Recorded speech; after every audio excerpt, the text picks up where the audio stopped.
Welcome back to Love the Truth channel. Thank you for coming back. I've been on a very, very challenging journey thus far. Being homeless and going through a lot of trials and tribulations, going through the trenches. But here what? I'm back. Because boy, I've got a lot to talk about. I've had a lot of time to reflect. Ward off some spiritual attacks that's been happening in my life since the day I was born. My life has been a little bit like the Truman Show. And anybody that's watched the Truman Show will know exactly what I mean. Now I want to explain a little bit about myself.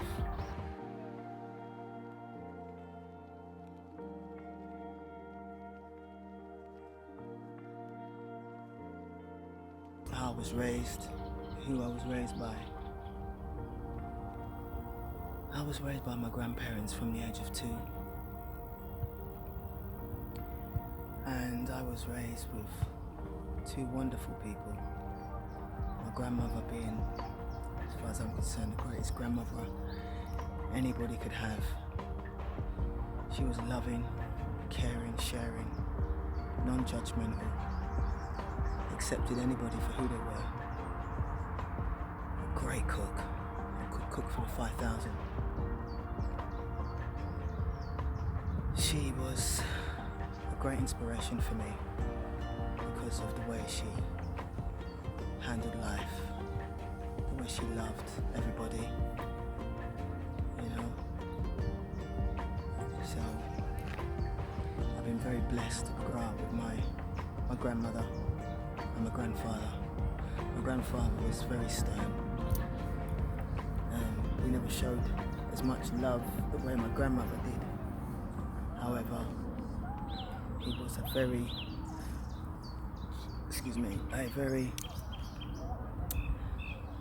how can I put it? He knew how to keep the house intact, you know? Yeah, he knew how to keep the house intact. Pay his bills on time and keep a roof over our heads. And for me, that was his way of showing love to me. Anyhow, I grew up with great grandparents that kept the family together, the whole family. My grandmother was the core of the family, literally the core of the family. Every Sunday we'd have Sunday dinners, the family would come around, there'd be food galore, and she'd feed anybody, doesn't matter even if you're off the street, she's feeding you. I mean,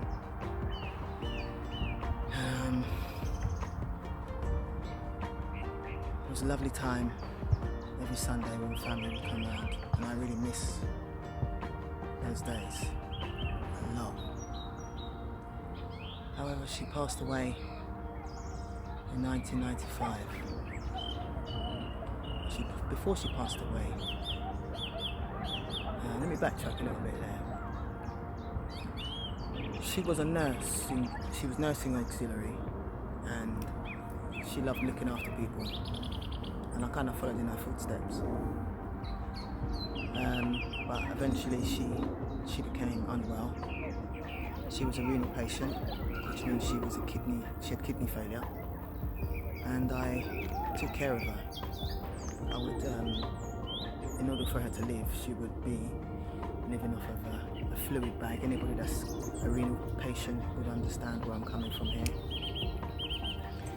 Which is fluid, which it drains into the side of her body.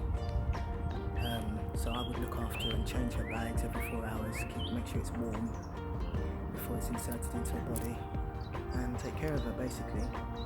And she was on that, I think, for maybe, from what I can remember, maybe between 5 to 10 years. Maybe less.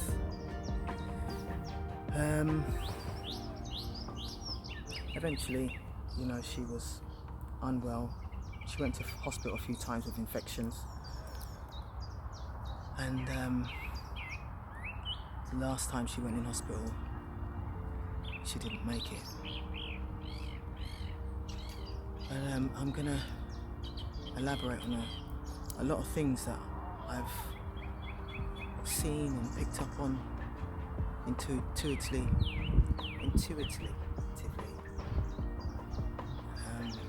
visually, visions and dreams that I've had.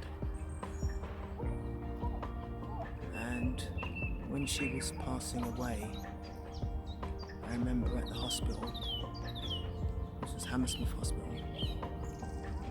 when the doctor came out and said to myself and my so-called mother, the biological mother, and I think my uncle was there, which is their brother, can't remember exactly. And he came out and he said, Pearline, which is my grandmother, it's her name, Pearline, she's got a weak heart. She may not make it if we operate on her, and she needed operation because she had high blood pressure, she was on water tablets, and she was using insulin, type 1 injection, and I think she ended up having gangrene in her leg, and the doctor came out and said we can amputate her leg, but that's a risk we'll take because her heart's a little bit weak. She was 59, or she basically just let her go. Me personally, I was more than happy for them to have the surgery and give her a fighting chance to still live, But my mother didn't agree with that. She was like, I don't think Mum, which is her mum, could cope if she didn't have her leg, one of her legs. And I was feeling like, nah, let's just give her a chance to live in it. I will take care of her, it's no biggie. I wasn't actually living there at the time, but because I had moved out when I was 19. So I was willing to take care of her if that was the case.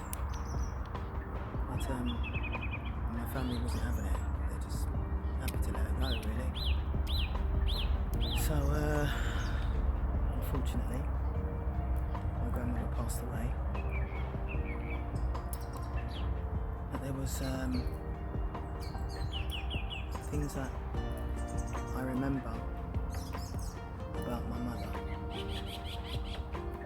Certain things that she said that resonated with me now, pertaining to my grandmother. I remember her saying that my grandmother didn't want her to touch her legs because my grandmother was very sensitive to pain. Now I know why that was, because I've had downloads from spirit why my grandmother said that to her. This stuff is deep, guys. This is really, really deep. So she ended up passing away. And when she passed away, my grandmother was very known. The whole of West London knew her. She knew everybody. She was so caring, she was so loving. She was like a superstar. She was like a celebrity. So when her funeral came, the whole of Acton, which is in West London, was there at her funeral, and it was like, wow, the people it was huge. It was a humongous funeral. It was raining that day. I decided that I wanted to sing a song at her funeral, and I sang with my cousins, but I was the lead singer, and I sang Michael Jackson, You Are Not Alone. You are not alone, for I am here with you. Though you're far away, I am here to stay. I could barely sing it. Oh God, I was so emotional, man. It was so hard to sing that song. I don't even remember if my cousins were singing it. I don't think they was even singing it much. But we sang the song, and you know, it was a nice little send-off for my grandmother. It was my closure for her, and you know, she was always with me. She's still with me. You know, so that was nice send-off for her. Okay, moving on from there. When the funeral and everything was done, my granddad was left, and he was a broken man when she was gone. He was broken, man. He ended up drinking more, smoking more. It's like he was losing himself, to the point he had a car crash and ended up in hospital. Literally on life support almost. But when he come around, he was a fighter, let me tell you. He was a fighter. He was a real fighter. And it was horrible to see him in that way. It really was. It was breaking my heart. Because I knew that he missed Nanny. Nanny was his crutch. She was everything to him. However, when he come around and come out of hospital, you know, because he missed my grandmother so much, there was another woman on the scene, and it seemed as though she was taking his money somehow. And, you know, through my mum, she was finding out these things and stuff, and you know, I wasn't around that much to really interact with my granddad on that level. But there was one day that I came to the house to see my granddad, and my mum was there, and I think another family, or should I say a distant family member that has come into, you know, not fully family, but you know what I mean, was there, a woman, and my granddad started to act very strange, very strange, very standoffish and quite moody, really moody, like he was upset. And it wasn't about my grandmother passing away, it was more than that. And I could tell that something wasn't right with my mother and him, because they wasn't as close, because they would always, anytime my mum would come round to the house when my grandmother was alive, they would always, you know, have a drink and a smoke together and that. But this time that had gone. There was no more of that happening. And then that day that I was there, he turned around and said something of this nature of, you lot just want me dead so that you can have the house. And when he said that, I went mad. I went so mad, and it wasn't mad as in crazy. I was angry. I was upset. I was emotionally upset that he could say something like that, you know. That was the last thing that I was thinking on my mind, like, Gran, all I care about is your well-being. I know that you're hurting so much for the loss of your wife that you've been with for so many years, for so long. And for you to come out with something like that breaks my heart. And when I said that, I meant it so much that I ended up punching the glass door in the living room. And this is toughened glass. This is the old school Victorian houses. living room door, and I smashed it completely, and my hand was full of blood. I was so angry that he said that.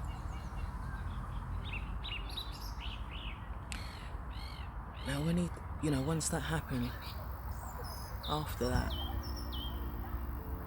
I kind of wanted to stay away, but I felt energetically like there was something spiritual happening within me. This fly happening within me. Like I must stay away from the house. Anyhow, as I say, after he said that, I kind of stayed away because I was so upset.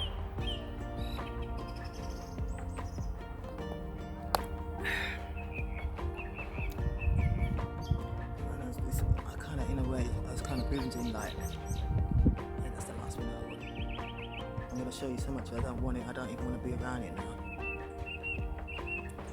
Anyway, my grandmother died in 95. 2 years later, he passed away, 97. And I believed in myself that he died of a broken heart. Now, when my grandmother died, I was expecting me and my mum to get closer, but she pushed me away. She pushed me away physically and emotionally. She didn't speak to me. So I felt very isolated, alone, missing my grandmother. The whole family segregated completely. Everybody went their separate ways after my grandmother left, which was really sad.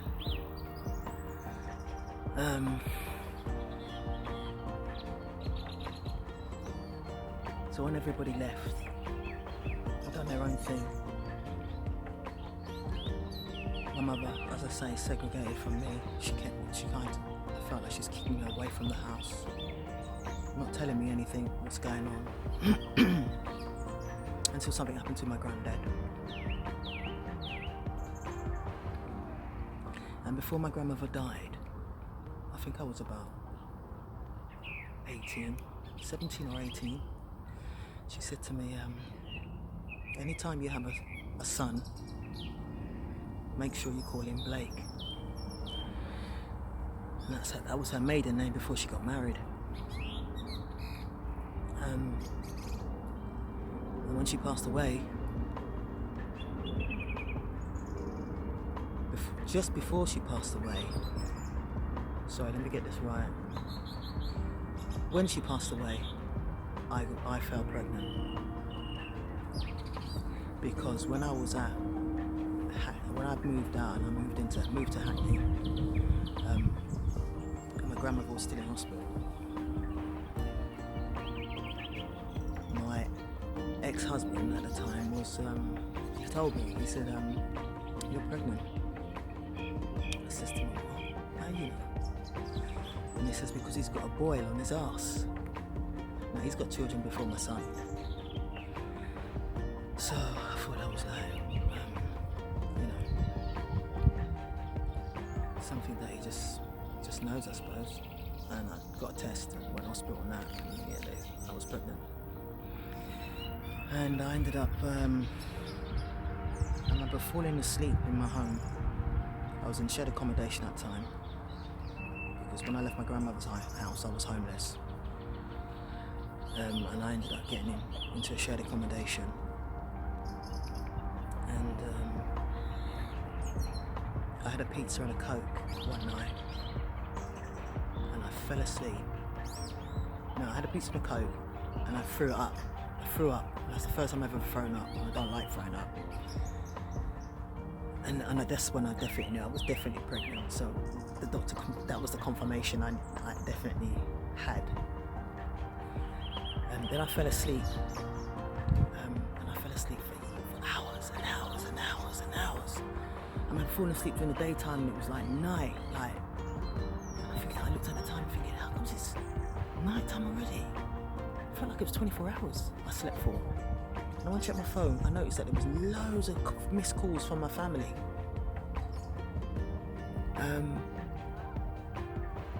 And it was them ringing me to tell me that my grandmother was in hospital. Ready to pass away, basically. And as they say, when there's a death, there's a birth. So I couldn't tell my family that I couldn't tell my mum anyway that I was pregnant. So when my grandmother passed away, and the funeral and everything was done, I had to find a way and think of a way to try and tell my mum. Now, let me just say this. Myself and my mum, we've never had a close relationship at all. She's always been filtered in and out of my life. When my grandmother was alive, I'd see her every Sunday, guaranteed. But she never ever she wasn't maternal, so she never gave me any motherly energy, like cared about what I was doing in school or ever asked me any questions about how am I, and she was always about her, make sure she gets her dinner and then have a little chat with her dad and have a smoke and drink and then she's gone. It was that kind of energy all the time, literally. Excuse me. So she never showed any interest in me as her daughter. Never showed me any love. I had a half brother who has passed away as well. And she would always favour him over me. She would always buy him better presents for his birthday than me, and Christmas presents better than me. I was very boisterous and I liked boys' toys and stuff like that, gadgets and stuff, and she would always buy me some poxy little top or something that she knows I'm not going to wear, and anything she bought me I threw it away anyway. Didn't wear it, didn't care. So she played emotional games with me, emotional manipulation with me, with my brother. He was mixed raced. His dad's Caucasian. Even his dad was more of a father figure and showed me more love than she ever did, to be honest. So yeah, I've never had any kind of mother-daughter relationship with her. She's always played with my feelings, always. And throughout my life with her, let me just say real quick that when I was pregnant, I had to tell her I had to go through other people, the external part of my family. While we was in hospital, one of the external family members was in hospital, and I told her that I was pregnant, and she relayed it back to my mum. And when she heard, and I stood there in front of her kind of thing, from a distance, she looked at me with disgust. She looked at me like I was a whore, no word of a lie, like I was some slut. She looked at me, and she just cut her eye off me like that. And I was 19. This is when my grandmother died. And all I could think to myself at that point was, you got pregnant with me when you was 18. So how can you sit there with that kind of energy and that stance within that energy, that look in your face towards me, when you did know better than me? At least mine's 1 year later. So from there, she cut me off until my son was born. And when he was born, she came to see me in the hospital. And I remember when she came in the hospital, I wasn't happy. I was married. Sorry, I wasn't married yet. I was going to get married to my ex-husband after I had my son. We got married. But when she came to the hospital, he looked at me because obviously I was swollen and, after birth, you look like shit, innit? And I didn't like the way I was looking and didn't like how I was feeling. And she came in hospital and looked at me and started laughing at me. You know, like, look at you. Like, I just thought, I don't really like you that much, man. Why did you even come here? You come here to gloat. You know? She looked at my son. Oh, that's him. Didn't stay long. And then she left. So,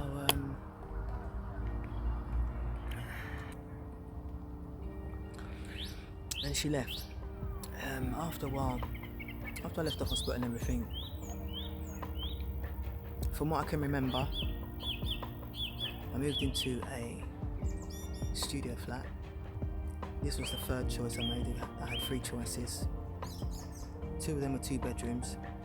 I didn't like the areas. It was in Hackney, the rough parts of Hackney. And then I got one more choice, and the last choice was a studio flat. But it was in Stoke Newington, and it was a much better area. So I thought, yeah, this is the right one. I know it's going to sacrifice not having a room for both of us, but I wanted to grow up my son in a better environment, so I sacrificed not having a 2-bed. So got married in moved into the property in 96. Yeah, I think we got married in 96 from what I can remember. But that didn't last long. It only lasted 2 years. Because he became, my son's father became very violent towards me. He trashed my whole property. He trashed the whole flat. The whole flat. And I mean, trashed it completely to the point that I couldn't even open my front door. It was jarred, it was jammed. When I managed to push the door open, he was sitting in the corner of the room, smoking his weed. Looked like a fucking demon as far as I'm concerned. Mad, crazy. But before I got back to the house, I was at my mum's at the time with my son, visiting her. And he called me at her house and told me to come home immediately. And this is from West London, Wembley, back to Hackney. Now I was shitting a brick because of the way he spoke to me on the phone. And when I got back, I came back to that. So I called my mum immediately, and she come down, and I called the police. The police came and arrested him. They asked me if I wanted to press charges. I said no. They said, is his name on the tenancy agreement? I said no. She said, they asked me if I want him out of the property. I said yes. So they arrested him and took him out of the property. My mum stayed with me. And there was no gas and electric in the house, so it was in the darkness. She stayed with me overnight, and during that, after about 3 hours after he left, he called me on the phone, bawling down the phone. Oh, I'm sorry, please take me back. And my mum says, oh, I've heard it all before, I've gone through the same thing, don't believe nothing that he's saying. And in the back of my mind, I'm thinking to myself, at the end of the day, this is still my decision. If I want to take him back, I'll take him back. But because I know what I'm like, and I was scared of him now, there was no way I was going to take him back anyway. So I didn't need her input for me to decide whether or not I was going to stay with him or not. It's just the way she was saying it, like she was instigating, like, don't take him back. So, yeah, she says Ian did the same thing, which was her ex-husband, which is my brother's dad. He did the same thing, and they happen to be the same star signs, Virgos.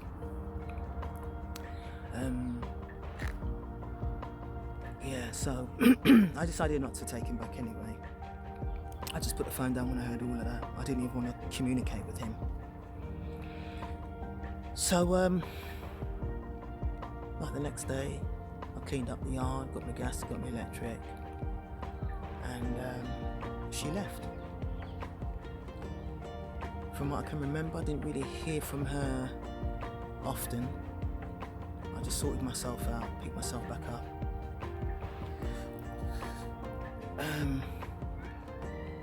His father came back into his life after about, I think maybe 6 months, because I filed for divorce immediately. It took him about 6 months to sign the papers. He was hesitating, he was long drawing it out.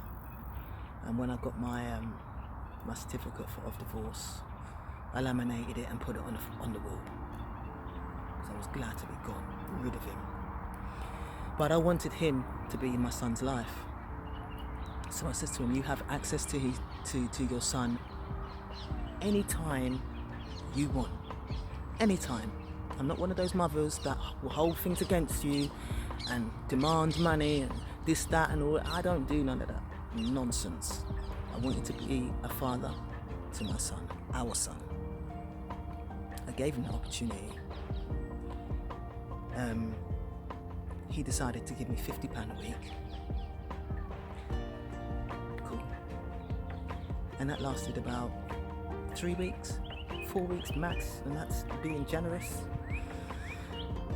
And then after that, I stopped seeing him. So I prayed to the Most High. I prayed to the Most High, God, Allah, whatever you resonate with, and said to the Most High, if this man is not going to be a good father to my son, then you take him out of me and my son's life permanently, and let me grow up my son properly in the best way I'm capable of doing by myself, because I can do that. And if he is going to be great, then let him be in his life consistently with no dramas. And lo and behold, gone. Didn't see him. The last time I saw him was when my son was about 6, and we had a joint account together, joint bank account. And he came knocking on the door, and I was shocked. You know what he come back for? Money. He come back and said, oh, I've got money in the bank account, I want that money back. I said, no problem. I will transfer the money right now and give it to you. I transferred the money, it was in his bank account, and it was gone. Never saw him for dust again. Up to this day. My son is now 28. So, I grew up my son by myself. Gave my son everything that I've missed out on throughout my childhood days, that my grandmother couldn't really do. You know, I put him through Sea Cadets, private maths tuition, Army Cadets, karate, competitions across the UK. He's won trophies, he's won medals, certificates beyond certificates. He's gone to 2 universities. He's graduated in Hertfordshire University and Westminster University. Got his first class honours in gaming development, and I went to his university graduation day, which I think I still got on camera.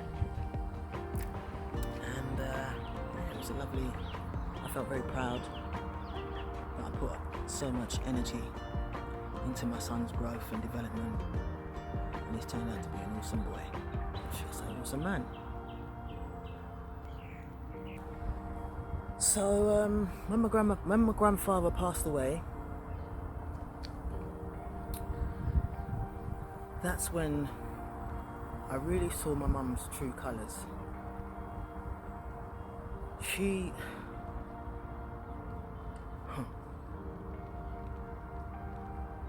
was very emotionally manipulative towards me. I really felt like she was talking about me behind my back to family members. because I can feel this energetically. I'm very intuitive. I am a psychic. I'm a seer. I can see things. I can hear things. I have a lot of visions and I have a lot of dreams, and I get a lot of downloads from the Creator, from Source. So over the years, she would always play manipulative games with me.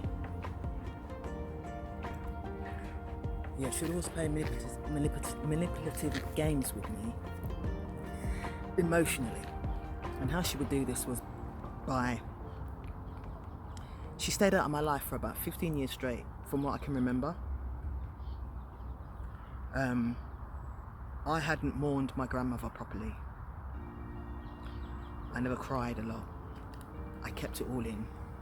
You know, I was the strong one in the family. I'm the black sheep of the family, if you like. And it was hard for me to accept that my grandmother was gone. She was my core. She was my everything. She was everything to me. So after 15 years of not seeing my mother and her staying away from me because she never would ring me, and I never felt the urge to ring her because I always felt like she didn't want me around. So I always left it up to her to have the option to, you know, embrace me, if you like, you know, as a mother and daughter. But that never really happened. She would ring me out of the blue, and a lot of times it was when I had a little bit of money. And I used to always think to myself, how come she always seems to ring me when I've got a bit of money? Like, you know, I've been blessed with money from the Creator somehow, you know. But, you know, I never looked into it too deep. She'd say, come down. And, you know, maybe 10 times out of 30 times, you know, she would call me. I would be there. I'd be at her house. And the other 20 would be her ringing me. The 10 times I'd come down there and it would be, there's a lot of fake energy with her, you know. I didn't feel loved. I didn't feel like she was genuine. I didn't feel like she was real.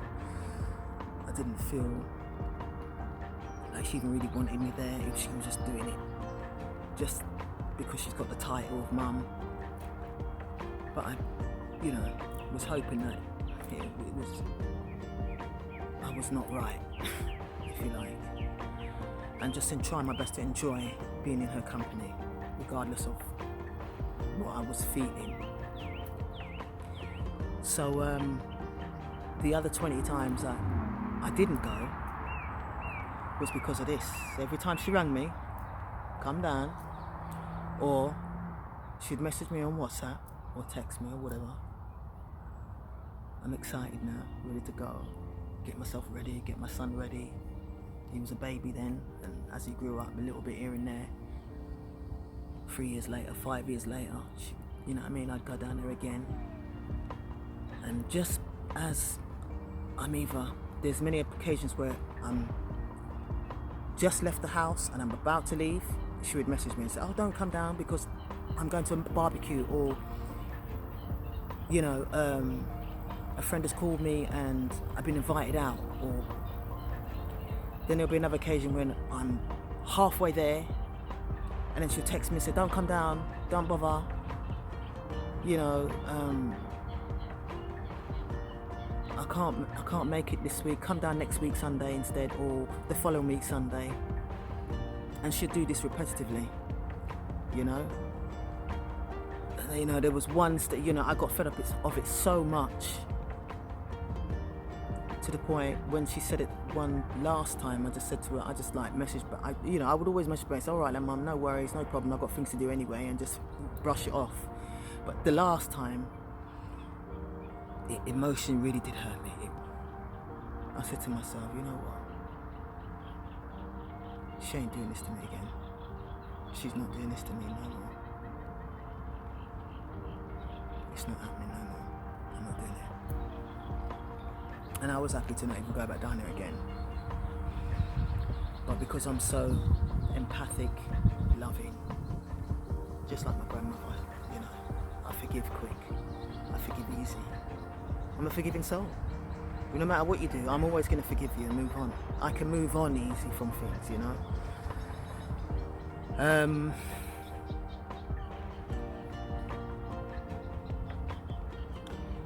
So she was always doing that, emotionally manipulating me. Now, as my son has grown up and into teenage years and becoming an adult, she would come down to me, and it would be sporadic. You know, I think, how many times has she been down to my place? Maybe about 5 times, not even that. I remember when I had my little dog, Princess, which was my son's dog actually. While he was at university, I was growing her up from a puppy, and she would come down and act as if she's into animals, and I know she's not.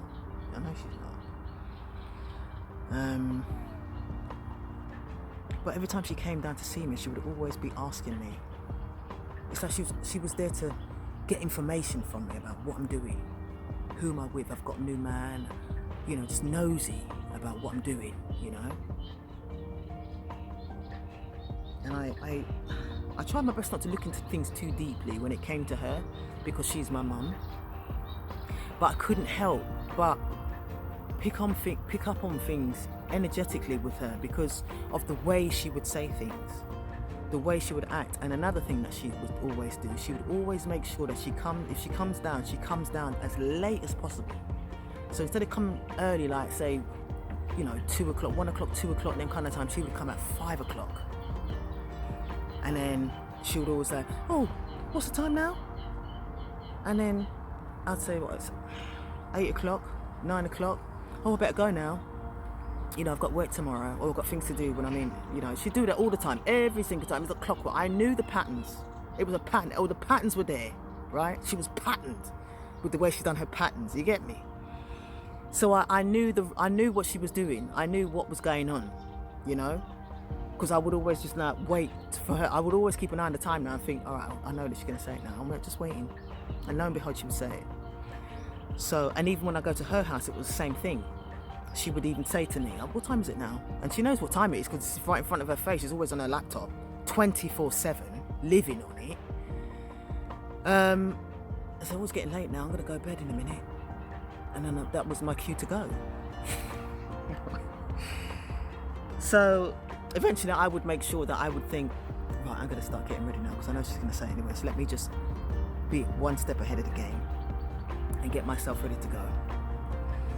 So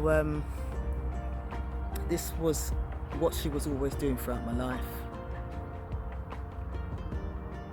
So we never had a close bond whatsoever. And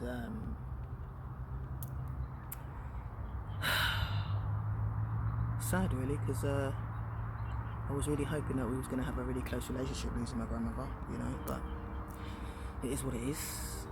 I'm sure there's many people out there that can resonate with what I've just spoken about. So now that I've told you a bit more about myself,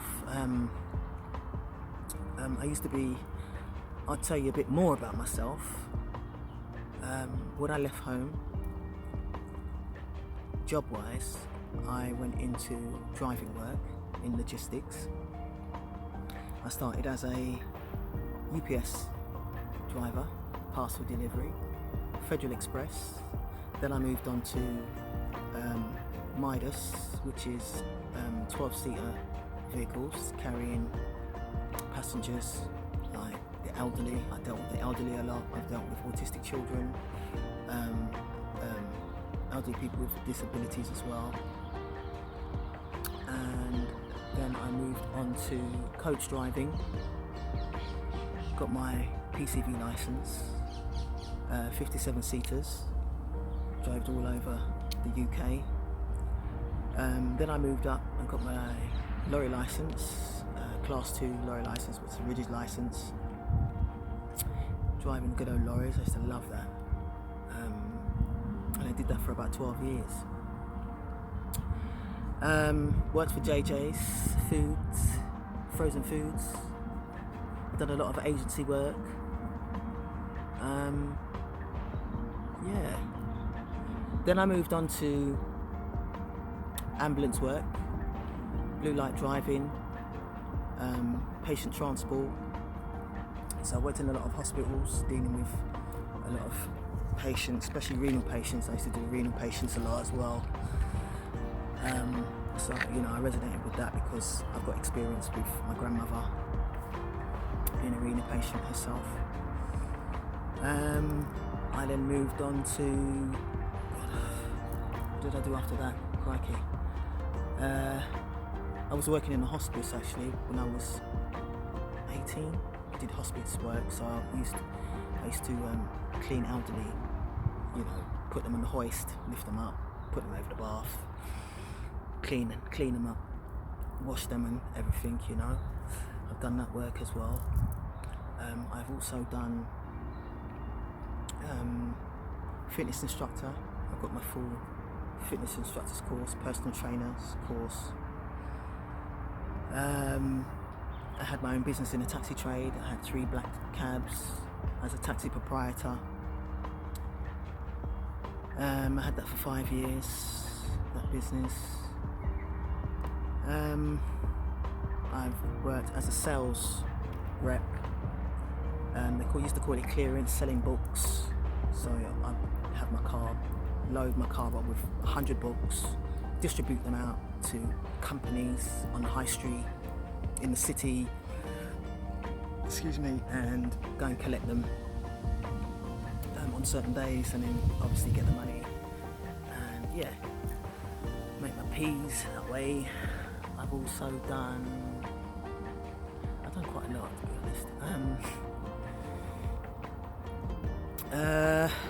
If I come across it, if I remember anything else, I'll tell you anyway, but yeah.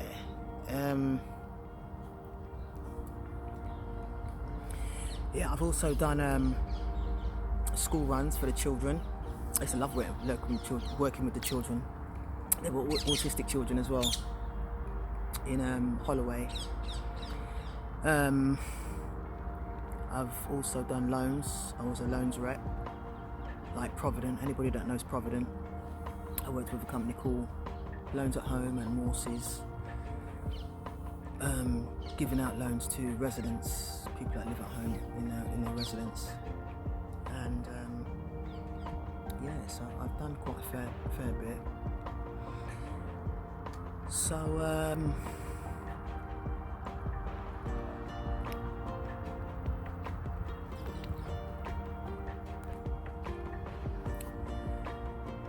yeah, so on the lorries, I worked for TfL, lifting up cars off the Red Road. That was funny. But it wasn't nice either. I didn't like it, to be honest. I felt bad lifting up people's cars. The reason why I said it was funny is because the parking attendant that I was working with a lot of the time, they made it funny for me because they loved it so much. Like, they loved putting tickets on people's cars. They got a kick out of it. And when I'd watch them, you know, in a hurry to do it, it used to make me laugh. You know, and I put my hand in my head and think, God almighty, man, this guy's loving this too much, man. There's no rush, bro. There's no rush to put a ticket on someone's car. Like, you know what I mean? Give people a chance to still come to their car. And they a lot of the PAs hated working with me because I would always give people a fair shake and give people a fair chance to come back to their car. Especially if somebody's shouting out and say, look, bro, your car's going to get a ticket on it. That's when the PA, that we call a parking attendant, would be in a hurry now to hurry and get the ticket out. And I'd have my hand in my head, like, oh, hurry up and get the car, bro, hurry up and get the car. You know, and then slap, he's put it on. And then there's an argument between them two, and I'm like, what, not to do with me, boy. And the PA is pointing at me, come and get the car. And I'm like, nah, bro, allow it, man, he's here, innit? Like, you know? So, yeah, so I've done that. And on that note, I'm going to leave it there. Now you know a little bit about myself. There's more to me than meets the eye. And my next story is going to be about Narcissist. My mum being one. A narcissist relationship that I just not long left in 2022. So stay tuned. There's a lot you're gonna learn from this. Peace.